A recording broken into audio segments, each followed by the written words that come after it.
Assalamualaikum dan salam sejahtera. Hari ini kita akan mulakan kelas kita untuk Matematik Tingkatan 1 KSSM, bab yang pertama nombor nisbah, dan hari ini kita akan pergi kepada 1.5 nombor nisbah dan semestinya bersama Cikgu Hanim. Baiklah pelajar, kali ini kita akan melihat 1.5.1 mengenal dan memerihalkan nombor nisbah.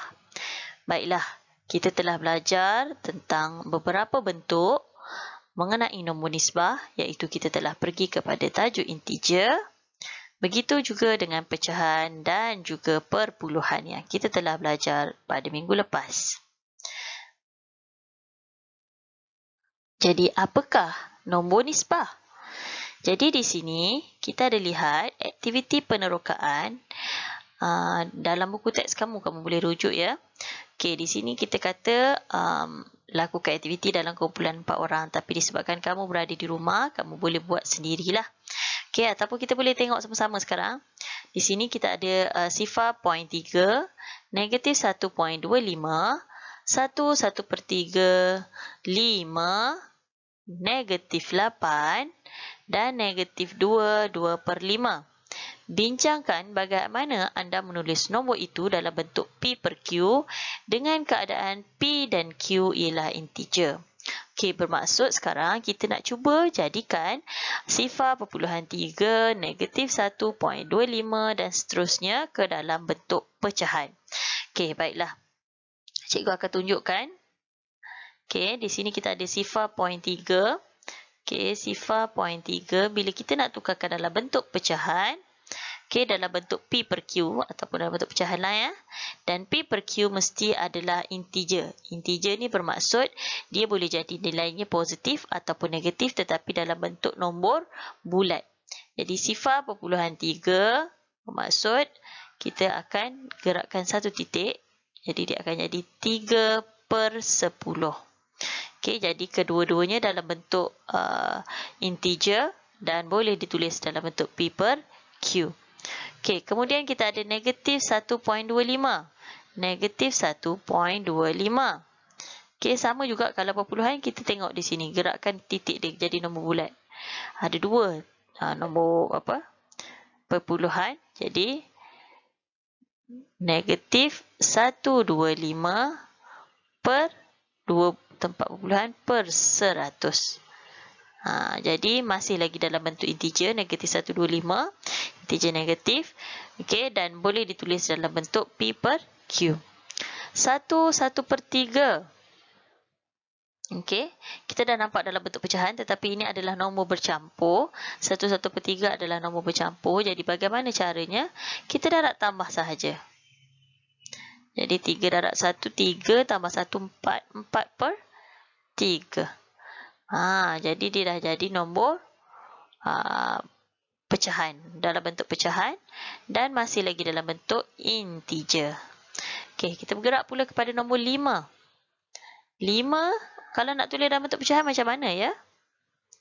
5/1. Okey, apa sahaja nombor bulat, okey, sama ada di integer positif ataupun negatif, sekiranya nak tulis dalam bentuk pecahan, dianya adalah per 1. Okey, kemudian negatif 8. Okey, sama juga seperti tadi. Negatif 8/1. Dan yang terakhir, negatif 2, 2/5. Juga kita tukarkan dalam bentuk darab tambah tadi. Kita akan dapat negatif 12/5. Jadi semuanya nombor-nombor ini, okey, boleh ditulis dalam bentuk pecahan dan P dan Q itu adalah integer. Jadi apakah kesimpulan kita di sini? Okey, kita nampak di sini kita ada perpuluhan, kita ada pecahan dan kita ada integer. Okey, integer positif, integer negatif. Jadi apa kesimpulan kita? Kita boleh kata nombor nisbah ini adalah hasil adalah daripada integer positif ataupun negatif, pecahan dan juga perpuluhan. Okey. Jadi, apakah nombor nisbah? Kita boleh lihat maksud sebenar dia. Nombor yang boleh ditulis dalam bentuk pecahan.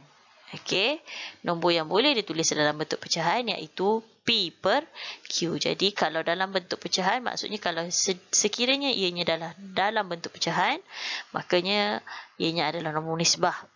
Okey. Dan P per Q dalam keadaan adalah integer, bermaksud dia tidak boleh dalam bentuk perpuluhan lah. Okey, jadi inilah dia maksud nombor nisbah. Baiklah, kita lihat pula nombor nisbah yang kita ada di sini sekiranya dalam bentuk integer. Kita ada 7 dan negatif 2. Okey, tadi cikgu dah tunjuk dah dalam aktiviti penerokaan. Jadi, nombor nisbah mesti ditulis dalam bentuk P per Q ataupun dalam bentuk pecahan. Jadi, 7 tadi kita boleh tulis 7 per 1. Negatif 2 kita boleh tulis sebagai negatif 2 per 1. Jelas ya? Okey, kita pergi pula kepada selepas integer kita ada apa? Pecahan. Okey, pecahan.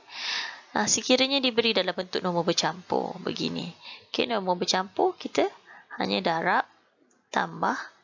Jadi kita akan dapat 3 darab 1 3, 5 per 3. Maka pecahan ini juga adalah nombor nisbah. Baiklah. Kemudian kita ada perpuluhan pula. Perpuluhan kita ada di situ sifar perpuluhan 3. Okey, sama macam tadi sifar perpuluhan 3. Okey, gerakkan satu titik ke sebelah kanan. Di satu titik dia adalah per 10. Maka dia akan jadi 3. 3 per 10. Sama juga. Jadi semua nombor-nombor ini boleh ditulis dalam bentuk pecahan iaitu P per Q dan semuanya adalah integer. Okey, jadi tak ada masalah. Maka integer, pecahan dan perpuluhan merupakan nombor nisbah. Okey, kita lihat contoh yang pertama.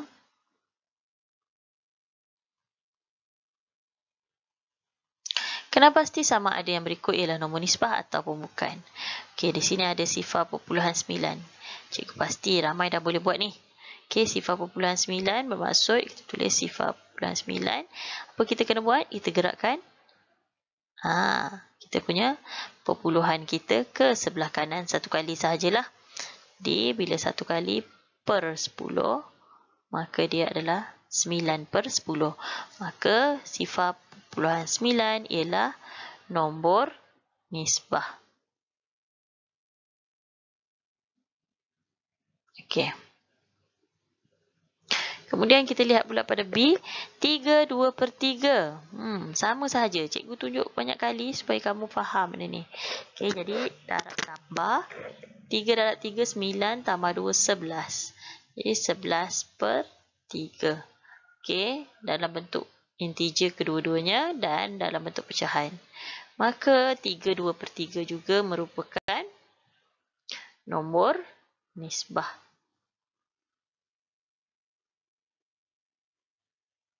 Okey, kita pergi pula pada yang seterusnya.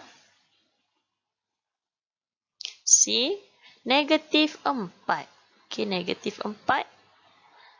Negatif 4 nak bentuk dalam pecahan per sahaja dengan 1. Okey, walaupun dia negatif tapi dia masih lagi dalam integer iaitu integer negatif per 1. Maka negatif 4 juga merupakan nombor nisbah. Dan yang terakhir, negatif 2.1 per 2.5. Okey, jadi sekarang macam mana cara dia? Perpuluhan ni kita cuba gerakkan ke sebelah kanan satu kali. Ataupun kita boleh kata kita darab 10 lah. Okey, atas dan bawah darab dengan 10. Jadi dia bergerak lah. Jadi kita akan dapat negatif 21 per 25. Masih lagi dalam bentuk integer negatif, integer positif dan dalam bentuk pecahan, maka dia juga merupakan nombor nisbah. Okey, baiklah. Cikgu harap kamu jelas tentang nombor nisbah. Jadi mungkin ada yang tertanya-tanya, macam mana pula bentuk nombor bukan nisbah? Okey. Nombor bukan nisbah ini kita tidak boleh tulis dalam bentuk pecahan dua integer. Bermaksud kita akan dapat dia dalam bentuk perpuluhan yang kita tidak boleh bentukkannya dalam bentuk pecahan. Contohnya, contohnya di sini. Punca kuasa 2. Kalau kita tekan kalkulator punca kuasa 2 ni, kita akan dapat nilai perpuluhan yang tiada penghujungnya ataupun infinity. Jadi kita tak boleh nak tukarkan dalam bentuk pecahan. Tak boleh nak darab dengan 100 ataupun 1000. Jadi dia akan dapat 1.1421356 sampailah kalkulator tu nilainya tak ada. Jadi punca kuasa 2 adalah salah satu contoh bukan nisbah. Contoh yang kedua, ini adalah bentuk pi. Kita panggil dia pi ya. Kamu akan jumpa nanti. Pi ini juga merupakan nombor bukan nisbah. Kenapa? Sama juga kes macam punca kuasa 2 tadi. Bila kita tekan nilainya, kita akan dapat nilainya tiada penghujung. 3.141592635 sampailah ke habis kalkulator kita. Jadi masih juga tak boleh nak ditukarkan ke dalam bentuk pecahan bagi dua integer. Jadi cikgu harap kamu dah jelas tentang nombor nisbah dan juga nombor bukan nisbah. Dan cikgu akan sediakan latihan. Cikgu harap kamu semua boleh sertai dan cuba jawab latihan nanti. Okey, kita bertemu lagi dalam sesi seterusnya. Assalamualaikum. Bye.